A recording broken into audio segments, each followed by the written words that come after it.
Saya harus berbicara di depan para Bapak Ibu sekalian mengenai pentingnya kenapa kita harus belajar bahasa Mandarin. 为什么我们要学汉语？第一个原因呢，因为中国是一个发展速度很快的一个国家。Karena alasan pertama adalah karena Tiongkok saat ini adalah negara dengan pertumbuhan yang sangat cepat di dunia ini, kalau bukan yang tercepat. Kita mungkin bisa mengutip sejarah sekilas.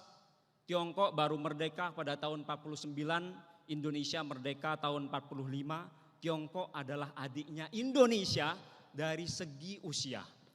49 sampai 78 Tiongkok masih jauh lebih miskin dibandingkan dengan Indonesia.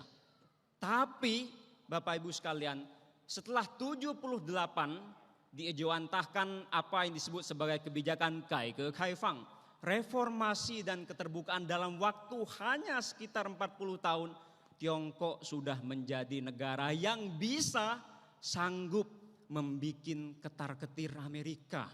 Sementara Indonesia dari 45 sampai tahun 2023 ini GDP kita paling gampang kalau untuk mengukur suatu kekuatan ekonomi masih bertengger di angka ribuan US dollar, sementara Tiongkok sudah belasan ribu US dollar. Ini suatu hal yang luar biasa yang mesti bisa menyemangati kita kenapa kita wajib belajar bahasa Mandarin. Karena kita tidak boleh ketinggalan akan laju perekonomian Tiongkok yang luar biasa cepat ini. Itu alasan yang pertama. Alasan yang kedua adalah 因为中国是世界上人口最多的国家，而华人遍布在世界各地。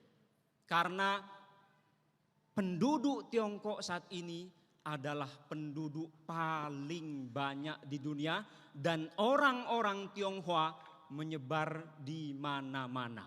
Bayangkan masyarakat Tiongkok sekarang jumlahnya 1,4 miliar. Tentu ada suatu data yang menyebutkan bahwa secara demografi masyarakat Tiongkok jumlahnya akan disalip oleh India. Tapi secara kekuatan ekonomi India dengan Tiongkok masih mempunyai jarak yang luar biasa. Mungkin bisa dikatakan bagaikan langit dan sumur saat ini. Dan orang-orang Tionghoa menyebar di mana-mana. Bayangkan Bapak Ibu sekalian, kalau kita bisa berbicara dengan bahasa Mandarin, kita sudah bisa berbicara dengan 1,4 miliar orang yang ada di dunia ini, ditambah dengan orang-orang Tionghoa yang berada di mana-mana. Ini adalah suatu hal yang luar biasa yang menurut saya tidak bisa kita lewatkan. 第三个原因，因为说实话，尤其是在印尼反华市场还是非常非常非常大. Karena mohon maaf, anti terhadap China, baik China sebagai bangsa maupun China sebagai negara di Indonesia ini khususnya masih sangat besar sekali Bapak Ibu sekalian. Terutama mungkin 到了政治年可能会有一些人挑拨离间. Dan mungkin bisa dimanfaatkan oleh orang-orang tertentu, kelompok-kelompok tertentu untuk memecah belah persatuan Indonesia ini yang sangat dipentingkan bangsa kita untuk bisa membangun negara ini menjadi lebih baik. 为什么我们可以问印尼人还有很大的反华市场呢?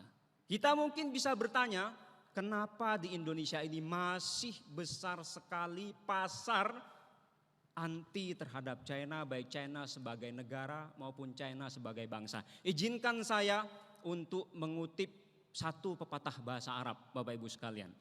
Ada satu pepatah bahasa Arab yang mengatakan, Man arafa lugata qaumin salama min makrihim. Siapa yang bisa memahami bahasa suatu kaum, bahasa suatu bangsa, maka dia akan selamat dari tipu daya. Mungkin anti China di Indonesia ini masih disebabkan karena kita belum bisa mengenal Tiongkok dan Tionghoa dengan lebih baik. Karena kita belum bisa menguasai bahasanya. Sehingga saya rasa Konfusius punya satu perkataan yang sangat bagus di dalam kitabnya yang namanya Lun Yu. Konfusius bilang begini, Yi wen hui you, yi you fu ren. Kita ini mesti menggunakan bahasa, kita ini mesti menggunakan budaya untuk bisa mengenal satu sama lain, untuk bisa bersilaturahmi, untuk bisa menjalin persahabatan. Dan dengan menjalin persahabatan, kita akan bisa mencintai satu sama lain. Maka betul juga apa yang dikatakan dalam pepatah Indonesia, kita tak kenal maka tidak akan sayang. Dan untuk bisa saling mengenal, untuk bisa saling memahami, 语言是一个非常重要的一个门。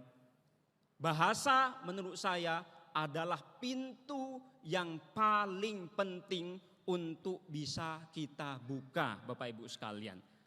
Lalu apakah cukup hanya dengan belajar bahasanya saja? 我觉得不够. Kalau menurut saya masih belum cukup. 为什么？因为中文是一个博大精深的语言。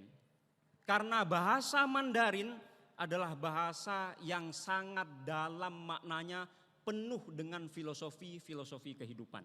Tadi saya sempat berkomunikasi dengan jajaran pengurus di Universitas Macung, menyampaikan kekhawatirannya akan degradasi moral yang ada di Indonesia ini.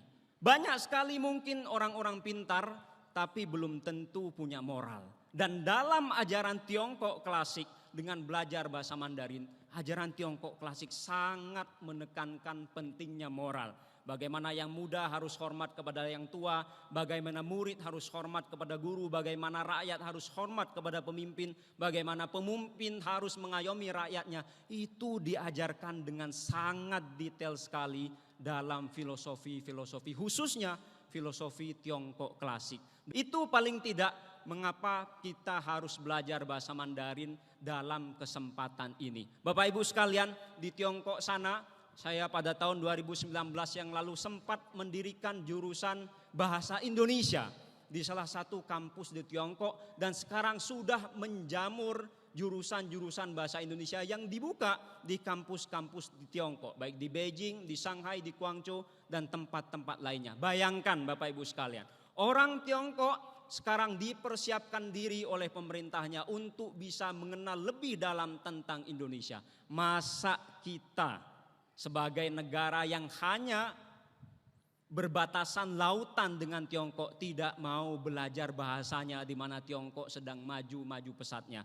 Mungkin kalau kita tidak mau ini, jangan salahkan kalau nanti misalnya makin banyak investor yang datang ke Indonesia dari Tiongkok, malah bukan orang Indonesia yang dipakai, tapi orang-orang Tiongkok yang sudah bisa memahami bahasa Indonesia, mungkin sama dengan orang kita. Itu yang menurut saya barangkali layak untuk direnungkan, barangkali layak untuk digalakkan pembelajaran bahasa, budaya, dan syukur-syukur apapun yang terkait dengan Tiongkok di Macung Tasyu ini. Saya kira itu saja yang bisa saya sampaikan Bapak Ibu sekalian. Tentu 很多问题很多错误，请大家请各位请多多包涵，谢谢大家。Assalamualaikum warahmatullahi wabarakatuh。